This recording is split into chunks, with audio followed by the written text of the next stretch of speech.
सरदार तनवीर की छुट्टी के बाद आज़ाद जम्मू कश्मीर की वज़ारत उज़्मा का ताज किसके सर होगा। तहरीक इंसाफ के अंदर बहुत से मजबूत उम्मीदवार साथ में आ गए हैं। इमरान खान के लिए एक नया इम्तिहान है। अगस्त 2021 में तहरीक इंसाफ ने आज़ाद कश्मीर असम्बली का इलेक्शन जीता, वहाँ हुकूमत बनाई और सरदार अब्दुल क़य्यूम नियाज़ी को वज़ीर आज़म बनाया गया।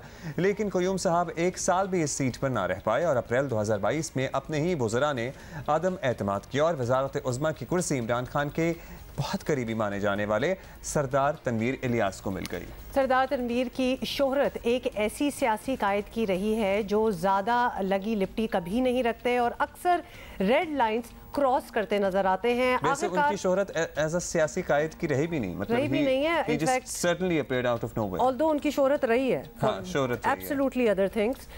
लेकिन आखिरकार पकड़ हो गई और अदलिया मुखालिफ बयान पर आज़ाद जम्मू कश्मीर की अदालतों ने नोटिस लिया और कल हाई कोर्ट ने उन्हें नाअहल करार दे दिया। सुप्रीम कोर्ट ने उन्हें जवाब के लिए 2 हफ्ते की मोहलत दी, लेकिन वो नाअहली ख़त्म कराने आज दोबारा सुप्रीम कोर्ट पहुंचे, जहां उनकी दरख्वास्त की फौरी सुनवाई नहीं हो सकी। कल जब नाअहली का फैसला सामने आया तो तहरीक इंसाफ ने उसे फौरी तौर पर कबूल किया, अपने मखसूस अंदाज में कोई रद्द-ए-अमल नहीं दिया और ये तासुर मिला है कि वो नए वज़ीर आज़म की तलाश में हैं। लेट्स सी क्या होता है। सीनियर सहाफ़ी और डायरेक्टर कश्मीर अफेयर्स जियो अफजल भट्ट साहब हमारे साथ मौजूद हैं, उनसे बात करते हैं। भट्ट साहब, ये फरमाइएगा कि अब तहरीक इंसाफ के पास बज़ाहिर ऐवान में नंबर्स हैं, वो अपना वज़ीर आज़म ला सकते हैं।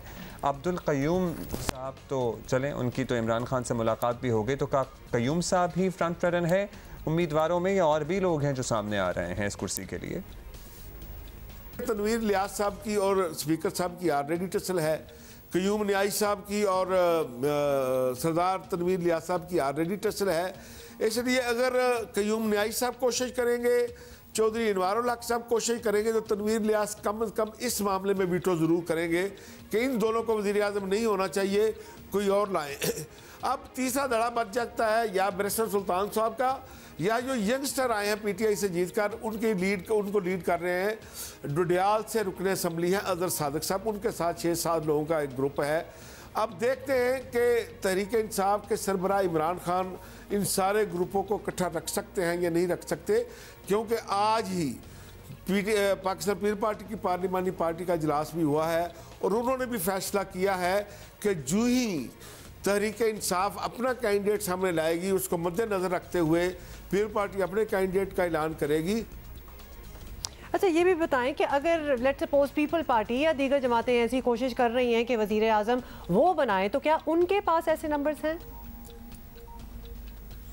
देखिए, ये कोशिश तो काफ़ी अरसे से जारी थी। जिस तरह का मैंने आपको पहले सवाल के जवाब में बताया है कि अपोजिशन की जमातों के राब्ते थे, बैरिस्टर सुल्तान महमूद जो के बेसिक स्टेक होल्डर थे पीटीआई के, ये पीटीआई के प्रेसिडेंट थे, इनकी क़यादत में जमात ने इलेक्शन लड़ा और वो होपफुल थे कि मैं वज़ीर आज़म बनूंगा। लेकिन उस वक़्त तो उन्हें वज़ीर आज़म नहीं बनाया गया, तो उस वक़्त भी ये लगता ये था कि बैरिस्टर साहब बगावत कर जाएंगे, लेकिन उस वक़्त क्योंकि सर्कमस्टांसेस ऐसे नहीं थे, लेकिन उस वक़्त भी पीपल्स पार्टी और नून लीग पर मुश्तमिल अपोजिशन ने बैरिस्टर साहब को ये ऑफ़र की थी कि अगर आप 6 आदमी लेकर आ जाते हैं तो हम अपने वोट आपको दे जाते हैं, आप वज़ीर आज़म बन जाए।